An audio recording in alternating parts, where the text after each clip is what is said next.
So now, how Python stores identifiers. Image showing variable reference mapping and isolated string memory cell addresses layout containing value pan. The separations of name and data. When you allocate a string statement like name equal to pan, Python breaks operations into distinct layers. Construct a complete heap string object raw value, saves this payload safely in an unmapped address cell, binds the tracking tag reference identifier to pointers, map it.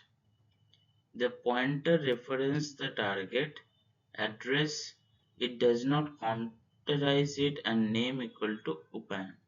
This is the manner in which the Python stores the identifier. It creates a identifier named name, and then when the value is given, that is upan, gets stored in it, and it is stored in a separate memory allocation cell.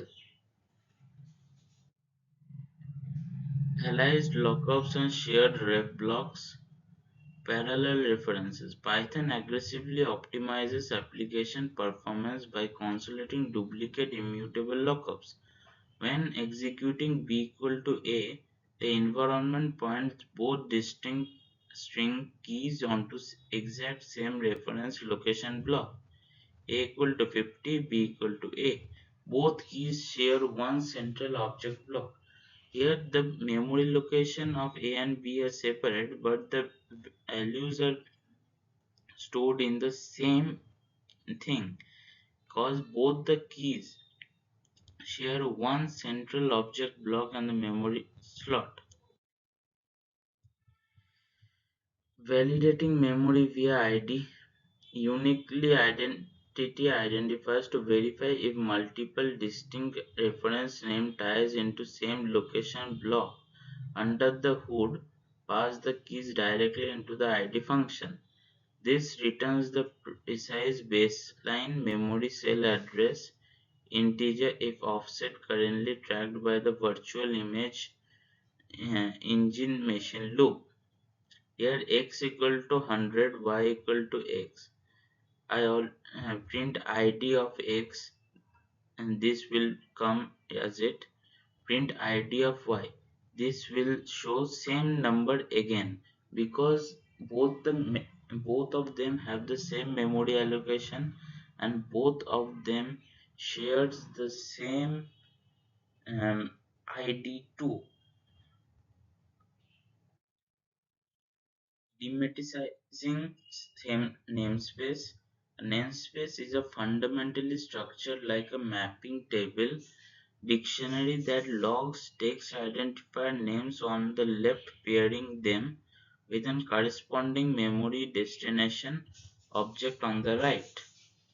Think of it as a mobile device contacts directory translating plain human titles into an exact numerical dial strings. Identifier name and memory target. Age. The memory target will be integer object 19. Name. Memory target will be string object of pi. These are the identifier name given are mapped directly with the memory targets. Local and global structural scopes. Global names, global scope namespace declared at the top baseline level of the module file, accessible smoothly across any processing routine down the script timeline block. Name equal to pan. This is a global. This can be called or used or done print anything of this variable throughout the program inside or outside the loop. But when we come to local scope namespace, strictly inside an isolated execution container function module block, erased out of scope once processing clears the block boundary. Def display inside this function age equal to 19. This has a smaller scope because it can be called only inside this def display function. Outside it, this does not have any scope and we cannot use it. Built-in namespace shadowing hazard. Protecting system routines. Python initializes a baseline master namespace tier containing foundational structure identifiers like print, input, and len. Overwriting this protected namespace with custom literals property introduces severe structural breaking code errors down the application life cycle pipeline. Critical error intercepts built-in print equal to 100. If we do this, we are trying to override the print function, which is very wrong and can cause critical errors, because this is a reserved keyword and we cannot map this 100 value to the print. Throws type error, integer object is not callable, print hello.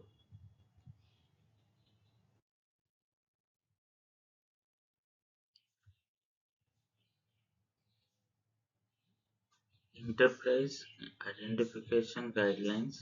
So the first is the prohibited coding styles. Single character handles require constant reference tracking across code bases, which drastically increases technical debt. A comma B comma A B C comma this is a prohibited coding style. We cannot write in this way.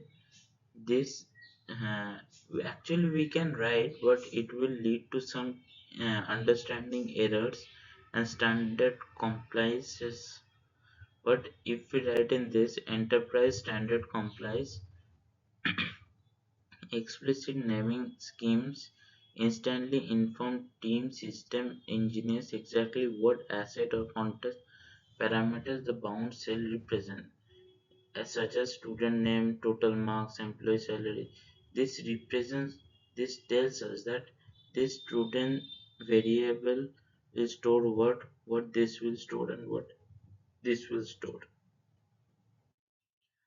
Then comes interactive verification lab sessions. Script 1. A equal to 10, B equal to A, print id A equal to B. This checks if the id of A and id of B are same, and it will and the result will display true, because A here 10 is stored in A and A is stored again in B. I already said these two shares the same memory location and ID, so it will uh, give answer as true, prints true. Script 2, marks equal to 95, and when we print type marks, then the answer will types as integer, because here type function actually checks what type of variable is stored in this marks variable, and it prints that type. Here integer type is being stored in marks, so here print it will show integer. Here third is script 3, dynamic verification. College LPU price 99.99. When print type college it will show as string, and print type price it will show as float. Then comes part 2, checkpoint evolution. Diagnostic, which system tracking routine exposure and object absolute identity handle coordinate, type or ID? It will obviously be ID. Why avoid reusing built-in function names as variable handle? It overrides the core system reference bindings inside your active namespace directory, disabling baseline behaviors like output rendering or data parsing. Then comes identifier scope foundations, defining access boundaries. Not every identifier remains globally accessible throughout an application lifecycle. Scope explicitly enforces the legal region where a variable name is visible. The household analogy. A living room television represents a global identifier available to everyone, where school bag inside your room represents a local identifier available only within that block. Name equal to pan. This variable can be used throughout the whole program and has a global scope, that is, the scope is everywhere. It is global. But when def display function, we create a function, then use the age equal to 19. This has a limited scope and is called the local scope because has it is workable only within this part. When we print age outside the loop, it throws name error because no age variable is stored outside the loop. Next is global and local identifier matrix, architectural criteria, declaration point, global identifier scope, main script body outside functional blocks also. Local identifier scope, only internal body of function execution scope. Visibility reach, global identifier scope, universal across the active module scope. Local identifier scope, constrained entirely to its parent function body only. Here memory lifetime, global persists for the entire runtime lifespan. Local identifier scope persists instantly when the function exists. College equal to LPU, def, show, branch equal to CSV print branch. Here the branch is a local variable which is accessible only inside this show function, whereas college is a global variable and can be used anywhere in the program. Then comes understanding variable shadowing. Image showing global name pointer being visually layered under or hidden by a local name pointer during functional call execution. The visibility overlap hazard. When you declared a local identifier with the exact same text token name as global reference, variable shadowing occurs. The system temporarily suppresses the visibility of the global handle while executing the internal block context. That is name equal to pan display, name equal to Rahul print name. When when we call the display function, the name is not changed to Rahul. This name, when we print name, it prints Upan only. Built-in identifier collisions, dangerous shadowing. Reassigning a built-in function like print or len completely overrides the global pointer difference binding. If print equal to hello destroys the built-in print and print hello crashes with type error, integer object is not callable. Here a problem arises because we are trying to store the variable in a reserved keyword. Here complaint safety style leverage description non-protected terms to isolate custom literal data arrays from native code keyword dictionaries. Total score equal to 100. Clean standard print total score native function safe. It is very safe. Identity is versus equality partiality check.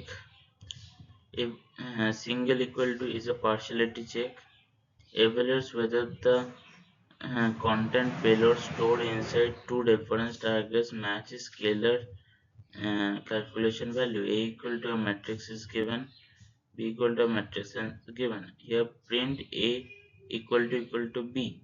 This checks if the both the matrices are same and displays true. Here identity check evaluates whether both independent identifier pointers link down to the same exact physical memory block coordination space address. Print A is B false. Here A is B checks A and if B is equal to A and which is false distinct arrays because are different arrays. Values can be same but the arrays are different and they are stored in different memory blocks. Mutable versus immutable architectures. Image demonstrating mutating a list in place versus reassigning an immutable string. It forces the creation of an entirely new memory address block. Values cannot change post immutable entities. Values cannot change post installation. Modifying a string or integer creates a completely new standalone memory cell element address block, that is integer, float, string, bool, tuple. Whereas mutable entities, state structural arrays can be altered cleanly directly in place without breaking or shifting the primary memory allocation block address identity, that is list, dictionary and set. That means these three are mutable entities whereas these five are immutable entities. Peptide identification guidelines.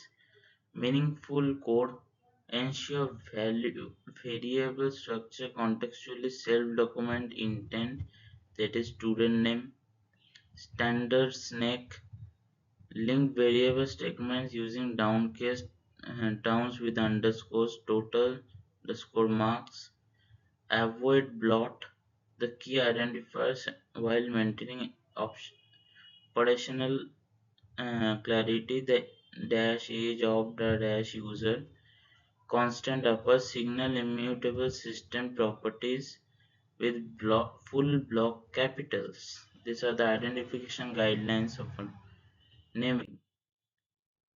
Interactive verification lab session. Script 1 A equal to 100, B equal to 100, print A equal to B. This is true because it's part parity check. That means the values are same or not. Print A is B, and this also is true because small int catching. Now script 2 module tracking constant pi equal to 3.14159, print pi upper block marks constant flag. Script 3 memory diagnostic probe student name equal to Rahul, print type student name. This prints or returns the type of the value stored in this variable, that is string. Then print id student name. This prints the id of the student name which is being stored in the memory storage key number. Code interview evaluation blueprints. Contrast equality double equal to versus identity is double equal to evaluates content match values across instance. Each explicitly verifies if memory allocation address slots map identically. What is characterized variable shadowing? A condition inside a lower namespace context block, like a function where local identifier overlaps a global variable name token, making the global context unreachable. Topic 6 Graduation point. Validated namespace table architecture, mastered local versus global boundary limits, enforced pay variable layout standards. We have already discuss all these three topics in today's lecture. So thank you. If you have any doubt, please write it in the comments and we'll meet again soon.